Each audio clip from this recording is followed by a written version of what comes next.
আজকের রেসিপি মিষ্টির দোকানের খাস্তা গজা। নমস্কার, আমি প্রিয়াঙ্কা আর তোমরা দেখছো প্রিয়াঙ্কার রান্নাঘর।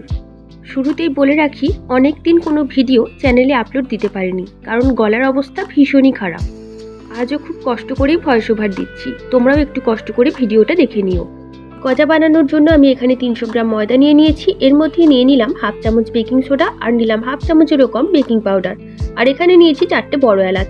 এই বড় এলাচের দানাগুলো আমি ছাড়িয়ে গুঁড়ো করে নেব। দেখো, এখানে আমি বড় এলাচের দানাগুলো ছাড়িয়ে গুঁড়ো করে নিয়েছি। এবার আমি ময়দার মধ্যে এগুলো দিয়ে দেব। বড় এলাচ ছাড়া কিন্তু এই গজা অসম্পূর্ণই থেকে যায়। এখন আমি এই খোলাগুলোকে এক সাইডে রেখে দেব। এবারে আমি ময়ম দিয়ে নেব। আর ময়মের জন্য আমি এখানে প্রথমে 3 টেবিল চামচ ঘি দিলাম। ঘিয়ের সঙ্গে ময়দাটাকে আমি এখন ভালো করে মেখে নেব। মাখার সময় বুঝতে পারলাম ঘিয়ের পরিমাণ একটু কম হয়েছে, সে কারণে আমি আরও 1 চামচ ঘি দিয়ে নিয়েছি।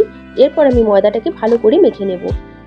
এরপর একটু ময়দার মিশ্রণ হাতের মুঠোয় নিয়ে দেখবে, যদি ভেঙে যায় বুঝবে ময়ম একদম পারফেক্ট আছে। তখন অল্প অল্প করে নর্মাল জল দিয়ে ময়দাটাকে মেখে নিতে হবে।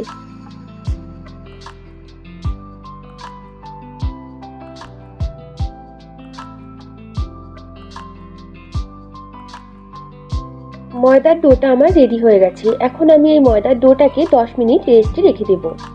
এদিকে দেখো, গজার জন্য আমি রস করে নেব। তার জন্য আমি এই কাপের 1.5 কাপ পরিমাণে চিনি দিলাম আর দিলাম 1 কাপ পরিমাণে জল।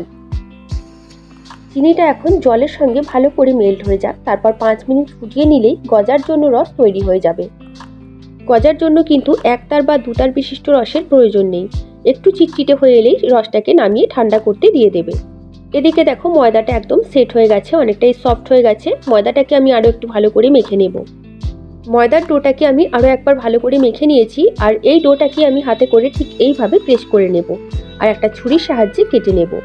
এখন দেখো, এটা দুভাগ হয়ে গেছে। এটাকে আমি আরও একবার হাতে করে প্রেস করে নেব, আবার ছুরি দিয়ে কেটে নেব। একই প্রসেস আমি বেশ কয়েকবার করতে থাকবো। এই প্রসেসটা বারবার করার ফলে দেখবে ভেতরে খুব সুন্দর লেয়ার তৈরি হয়েছে।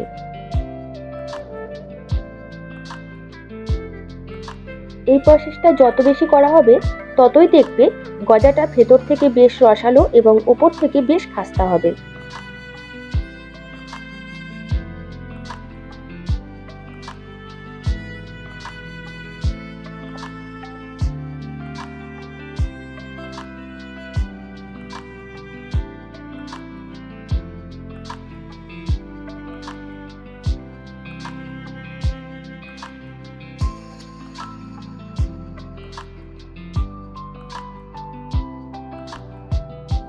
এবারে তোমরা নিজেরাই দেখে নাও ভেতরে কত সুন্দর লেয়ার তৈরি হয়েছে। এবারে আমি একটা পিস আলাদা করে রেখে দেব আর একটা পিসকে আমি হাতে করে একটু সেট করে নেব।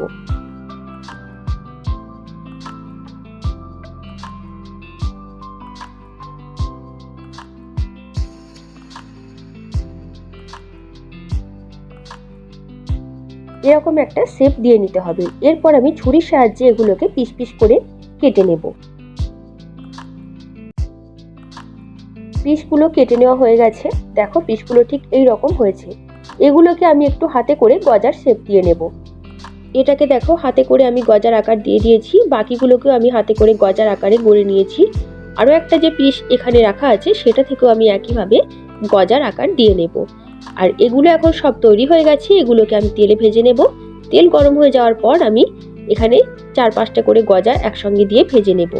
কড়ার মধ্যে আমি 4-5টার বেশি গজা দিয়েছি, তবে দ্বিতীয়বার ভাজার সময় আমি এর থেকে কম গজাই দিয়ে ভেজে নেব। অনেকগুলো গজা একসঙ্গে ভাজতে দেওয়ার কারণে এগুলোও কিন্তু ভাজতে অনেকটাই বেশি সময় লাগছে। আর হ্যাঁ, গ্যাসের ফ্লেমটাকে কিন্তু একদম লোতে রাখতে হবে গজাগুলো ভাজার শুরু থেকে শেষ পর্যন্ত। আর একদম লাল লাল করে এইভাবে ভেজে নিতে হবে। গজাগুলো ভেজে নেওয়া হয়ে গেছে। এখন আমি ওই তেলের মধ্যে আরও গজা ভাজতে দিয়ে দেব। তবে হ্যাঁ, একসঙ্গে বেশি দেব না। একসঙ্গে আমি 4টে করে গজা নিয়ে এরপর ভেজে নেব। এই 4টে গজা ভেজে তুলে নেওয়ার পর ওই তেলের মধ্যে আমি আরও 4টে গজা ভাজতে দিয়ে দেবো আর একইভাবে এই গজাগুলোকেও ভেজে নেব। এদিকে দেখো, যে রসটা আমি বানিয়ে রেখেছিলাম সেটা একটু ঠান্ডা আর ঘন হয়ে গেছে। বড় এলাচের যে খোলাগুলো আমি আলাদা করে রেখেছিলাম সেগুলো আমি এই রসের মধ্যে দিয়ে দিলাম আর রসটাকে একটু ফুটিয়ে গরম করে নিলাম। এই রসটা কিন্তু খুব বেশি গরম অথবা খুব বেশি ঠান্ডা হলে চলবে না। খুব বেশি গরম হলে গজা নরম হয়ে যাবে আর খুব ঠান্ডা হলে গজার ভিতর রসই ঢুকবে না। রসটাকে আরেকটু হালকা ঠান্ডা করে নিয়ে গজাগুলোকে আমি রসের মধ্যে ছেড়ে দিলাম।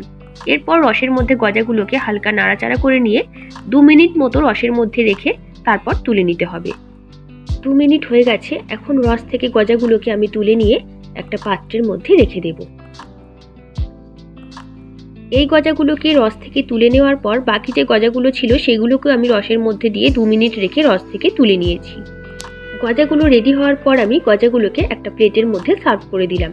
গজাগুলো ওপর থেকে যতটা খাস্তা হয়েছে ভেতর থেকে ঠিক ততটাই রসালো হয়েছে। আমার সমস্ত সাবস্ক্রাইবার বন্ধুদের জানাই অসংখ্য ধন্যবাদ। আর তোমাদের জন্য আমার তরফ থেকে রইল মন উজাড় করা ভালোবাসা। তোমরা সবাই ভালো থেকো, সুস্থ থেকো। ফিরে আসবো নতুন ভিডিও সঙ্গে নিয়ে। আজকের মতো টাটা।